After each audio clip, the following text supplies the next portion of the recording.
모든 게 정답이 존재한다고 생각하기 때문에 스스로는 잘 생각을 안 하게 돼요.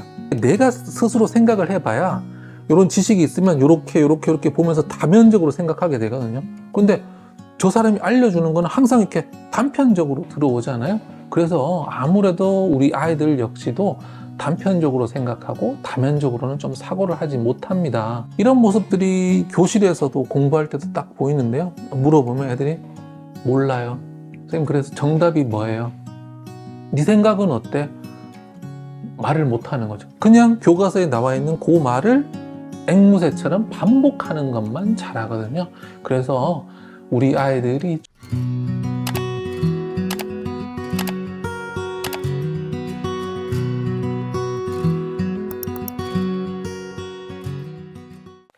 학습 부진이 의심될 때 교사로서 가장 먼저 어떤 점을 살펴보시나요? 성적이나 태도 외에 주의 깊게 관찰해야 할 공부머리 관련 신호는 무엇이 있나요? 공부머리는 크게 한 8가지 요소가 있는데요. 그 중에서 저는 이제 학습 부진이 의심되면 작업 기억을 가장 먼저 살펴봅니다. 작업 기억이 뭐냐면요, 머릿속으로 정보를 처리하는 능력인데요. 15 더하기 27을 하면, 우리는 암산을 하면 15 더하기 27을 해야 된다는 생각 자체를 하나 가지고 있죠. 그 다음에 1의 자리에 있는 5와 7을 더해서 11을 만들죠. 그 다음에 10을 앞자리로 올려보내고 2를 남겨놓고, 그 다음에 10자리를 다 더하고, 그 다음에 남겨놓은 2랑 더해서 답을 구하잖아요. 이게 우리가 종이에 풀면 하나하나 쓰게 되는데, 암산을 할 때는요, 재미있게도 그걸 우리 머릿속으로 다 해야 되는 거죠. 바로 이게 작업 기억입니다. 우리가 어떤 정보들을 뜯고 붙였다가 이었다가 바꿔보고 하는 작업들을 우리가 머릿속에 하잖아요. 우리가 뭐 글을 쓰거나 뭐 할 때도 요 단어를 넣을까? 아니야, 요 단어 넣어볼까? 하면서 막 바꾸고 작업들을 하잖아요. 그게 바로 작업 기억인데요. 이렇게 머릿속으로 정보를 조작하지 못하면 선생님께서 하신 설명이나 책에 나오는 내용들을 내가 머릿속에서 처리를 못하는 거예요. 앞에서 말씀드렸지만 공부라는 건 선생님이 준, 교과서가 준 이 지식 덩어리 자체를 머릿속에 넣는 게 아니라, 선생님이나 교과서는 지식의 작은 파편들을 주거든요. 정보의 조각들을 주면 이거를 내 머릿속으로 합쳐서 퍼즐처럼 만드는 게 바로 그게 공부예요. 근데 작업 기억이 약한 아이들은 요게 요 퍼즐이 요 자리인가, 요 퍼즐이 요 자리인가, 요 작업을 하지를 못하는 거죠. 무슨 말인지 모르겠어요. 멍해지거든요. 그래서 작업 기억이 중요한데, 암산할 때 많이 들어가고요. 단어를 가지고 할 수 있는데, 서산이라고 하면 이게 서쪽에 있는 산이잖아요. 아이들한테 얘들아, 서산은 서쪽 서의 매산, 산산이야. 그래서 두 개 합치면 서쪽에 있는 산이야. 그러면 남쪽에 있는 산은 뭘까? 이렇게 제가 질문을 하거든요. 그러면 아이들이 작업 기억으로 무슨 작업을 해야 되냐면, 서쪽에 있는 산, 서산에서 서쪽이 아니고 남쪽이지? 그럼 서쪽을 떼야 되겠군. 남쪽을 어디다가 붙여야 되겠고, 그래서 남산 이렇게 꺼내야 되거든요. 근데 작업 기억이 안 되는 애들은 이걸 잘 못합니다. 어떻게 대답하냐면요, 남서산, 서남, 남서 이런 식으로 작업을 엉뚱하게 하는 거죠.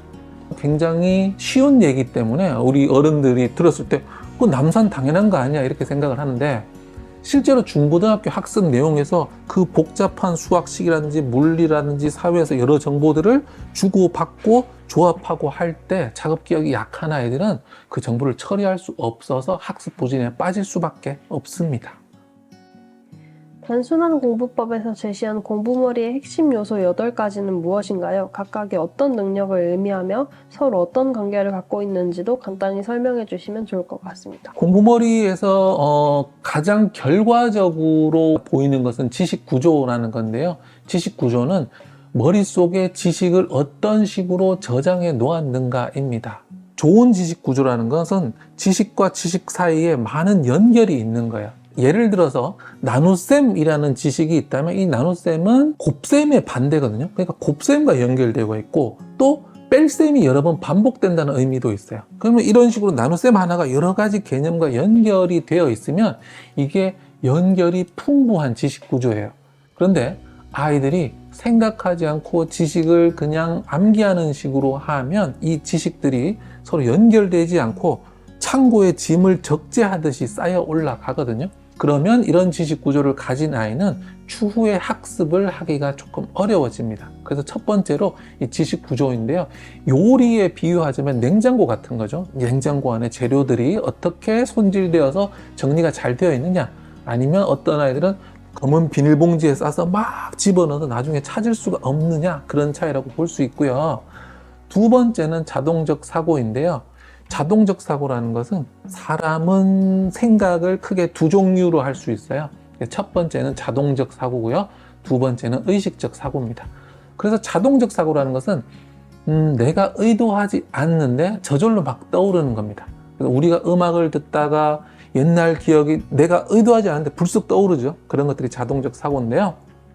사람은 의식적으로 사고를 하는 시간은 그렇게 많지 않고 대부분은 자동적 생각 속에 빠져서 삶을 살고 일을 하거든요. 공부할 때도 마찬가지고요. 그래서 공부머리를 기르려면 아이들의 자동적 사고가 수준이 높아야 되는 겁니다. 만약에 아이의 자동적 사고가 굉장히 수준이 낮다, 그냥 반복만 하고 단편적인 사고만 한다라고 하면 수업 들을 때, 교과서 볼 때 이게 이해가 잘 안 되고 정리가 잘 안 되는 거죠. 그래서 자동적 사고를 발달시켜서 이를 통해서 지식 구조가 풍부해지도록 해줘야 합니다. 그리고 세 번째는 자급 기억인데요. 방금 자동적 사고 말고 의식적 사고가 있다고 했잖아요.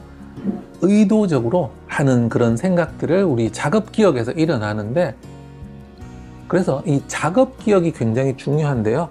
왜냐하면 이 자급 기억에서 내가 어떠한 사고를 많이 했느냐에 따라서 그 수준에 따라서 자동적 사고가 결정이 되고, 그 자동적 사고가 돌아간 그 수준에 따라서 또 지식 구조의 수준이 결정되거든요.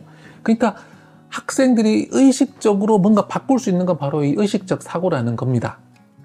그래서 이 작업 기억에서 굉장히 고차원적인 생각들을, 아이가 현재 할 수 있는 사고보다 조금 더 수준 높은 사고를 계속 하는 게 중요한데요. 그렇다면 이 작업 기억에서 어떤 사고를 해야 되느냐? 크게 세 가지 말씀드릴 수 있습니다. 첫 번째는 다면적 사고고요. 두 번째는 공부 기술, 세 번째는 독해력입니다. 다면적 사고라는 건 말 그대로 다양한 측면으로 사고를 하는 거예요. 그런데 보통은 단편적으로 사고를 하거든요. 예를 들어서 흑백 논리 이런 거죠. 흑 아니면 백. 근데 사실은 세상에는 흑 아니면 백이 아니라 그 사이도 많은 지점들이 있잖아요. 그래서 이런 다면적 사고라는 것은 내가 딱 보이는 그 하나에만 집중하는 게 아니라 보이지 않는 면까지 한번 생각해 보는 것. 그래서 이렇게 다양하게 생각을 할 때 그 지식이 다른 지식들과 다양한 측면으로 연결이 되면서 지식 구조가 복잡하게 연결될 수 있거든요. 그 다음으로는 이제 공부 기술인데요.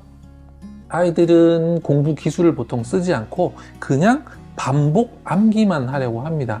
교과서를 읽고 여기 있는 정보들을 정리해서 내 방식으로 이해하고 저장하는 데까지는 여러 가지 기술들이 필요해요. 글자의 문장의 중요한 단어에 동그라미를 치고 밑줄을 긋고 이걸 내 방식으로 설명을 해보고 또 인출하는 그런 테스트를 해보는 등등의 이런 공부 기술들 써야 하고요. 그 다음으로 작업 기억에서 해야 되는 것은 바로 이 독해력을 사용하는 겁니다. 아이들은 독해력보다는 이 듣기, 선생님 강의를 들음으로써 공부를 하는데, 선생님 강의 말에서는 정보를 내가 조작하기가 어렵습니다. 말이라는 거는 제가 이렇게 말하고 나면 다 사라지고 없잖아요. 그렇기 때문에 교과서에 적힌 이 단어들, 문장들을 가지고 있어야 내가 이 작업 기억을 통해서 얘네들을 조작할 수 있거든요. 독해력을 통해서 교과서를 읽어내는 것 필요하겠고요. 이러한 작업 기억에서 여러 가지 사고들을 하기 위해서 그 도입으로서 아이들이 가지고 있어야 되는 게 바로 학습 지향성과 집중력입니다. 학습을 하려는 마음 자체가 없는 아이들, 집중을 하지 못하는 아이들은 그 작업 기억에서 이런 사고들을 할 수가 없겠죠. 학습 지향성을 가지고 집중을 해서 독해력으로 교과서를 읽어내고 공부 기술을 쓴 다음에 그 정보들을 다면적으로 사고하는 거죠. 이것들 어디서요? 네, 작업 기억에서요. 작업 기억에서 이렇게 계속 돌리면 이것이 트레이닝이 되면서, 훈련이 되면서 자동적 사고가 됩니다. 그러면 아이가 수업을 들을 때, 또 교과서를 읽을 때 그런 생각들이, 굉장히 고차원적인 생각들이 자동으로 돌아가게 되는 거죠. 그래서 그 아이들은 이것이 누적이 되면서 공부를 잘하게 되는 거고, 그렇지 않은 아이들, 독해력도 없어서 그냥 암기만 하고 또 공부 기술이 없다. 다면적으로 사고 안 하고 계속 단편적으로만 사고한다. 단편적으로만 돌아가게 되겠죠. 그러다 보니까 지식 구조가 굉장히 연결성이 떨어질 수밖에 없고요. 그러다 보니까 공부를 잘 못할 수밖에 없습니다. 요즘 아이들, 특정 학년이나 연령대에서 두드러지게 부족하다고 느끼는 공부머리 요소가 있다면 무엇인가요? 이거는 한국인 전반적으로 좀 부족하다라고 이야기하고 싶어요. 아이들만 그렇다라고 하기보다 바로 이 다면적 사고인데요. 한 가지 지식을 다양한 측면으로 살펴보는 것이 다면적 사고인데, 이것이 왜 한국인들이 좀 안 되냐 하면, 문화적으로 우리는 통일되는 거, 공통되는 거 좋아하죠. 남들 눈치 보면서 남과 다른 거를 좀 두려워해요. 그래서 어떤 것이 있을 때 다양하게 생각하기보다는 우리는 정답을 좋아하거든요. 그리고 학창시절 때 그렇잖아요. 선생님이 알려주는 정답, 교과서를 알려주는 정답을 외워야 되죠. 그래서 우리 한국 사람들은 정답이 항상 존재한다라고 생각을 해요. 교과서, 공부, 수업도 마찬가지고, 삶에서도 몇 살 때는 뭐 결혼하고, 몇 살 때는 애를 낳고, 몇 살 때는 뭐 해야 되고, 부모는 뭐 해줘야 되고, 모든 게 정답이 존재한다고 생각하기 때문에 스스로는 잘 생각을 안 하게 돼요. 내가 스스로 생각을 해봐야 이런 지식이 있으면 이렇게 보면서 다면적으로 생각하게 되거든요. 근데 저 사람이 알려주는 거는 항상 이렇게 단편적으로 들어오잖아요. 그래서 아무래도 우리 아이들 역시도 단편적으로 생각하고 다면적으로는 좀 사고를 하지 못합니다. 이런 모습들이 교실에서도 공부할 때도 딱 보이는데요. 물어보면 애들이 몰라요. 선생님, 그래서 정답이 뭐예요? 네 생각은 어때? 말을 못하는 거죠. 그냥 교과서에 나와 있는 그 말을 앵무새처럼 반복하는 것만 잘하거든요. 그래서 우리 아이들이 좀 다양한 측면으로 사고를 할 수 있도록 도와줬으면 좋겠습니다. 요즘 아이들의 독해력 저하 문제가 전반적인 학습에 어떤 영향을 미치고 있나요? 단순한 공부법에서 언급된 것처럼 수학 문제 해결에도 영향을 미친다고 하셨는데, 구체적으로 어떤 사례들이 있었는지 궁금합니다. 독해력과 문해력, 이것은 단순히 뭐 독서할 때 사용하는 게 아니고요. 독서할 때 사용하지만 공부할 때 굉장히 많이 사용이 되죠. 예를 들어서 뭐 국어, 수학, 사회, 과학 이런 과목들 전부 다 우리가 말로 배우잖아요. 교과서에도 다 말로 되어 있고요. 문제를 하나 예를 들어 볼게요. 귤 한 박스가 있는데 철수가 3분의 1을 먹고 영희가 5분의 1을 먹었다. 남은 귤의 양은, 이런 문제가 있어요. 근데 이거를 문장을 싹 빼고 식으로 세워서 아이들한테 풀라고 하면 풀거든요. 그런데 이걸 문장으로 주면 못 푸는 아이들이 많아요. 왜냐하면 독해력이 부족해서요. 독해력이 부족한 아이들은 어떤 실수를 하냐면, 얼마나 남았나요? 라고 물었잖아요. 그런데 이 독해력이 부족한 아이들은 이거 놓쳐버리는 거죠. 그냥 2명이 먹은 양만 더한다든지, 심지어 귤 한 박스, 귤에 꽂혀서 나는 사과가 더 좋은데, 이런 이야기 하고 있는 아이들도 있거든요. 그래서 독해력이 좋아야 문제에서, 문장에서 정확하게 이야기한 포인트에 집중을 할 수 있어요. 독해력이 좋은 아이는 귤 이런 거는 신경을 쓰지 않는 거죠. 그 다음에 한 박스, 하나가 있구나, 그리고 얼마 먹었구나, 그리고 얼마 남았는지 구하라고 했구나, 이런 요소들을 빠뜨리지 않고 학습할 수 있어요.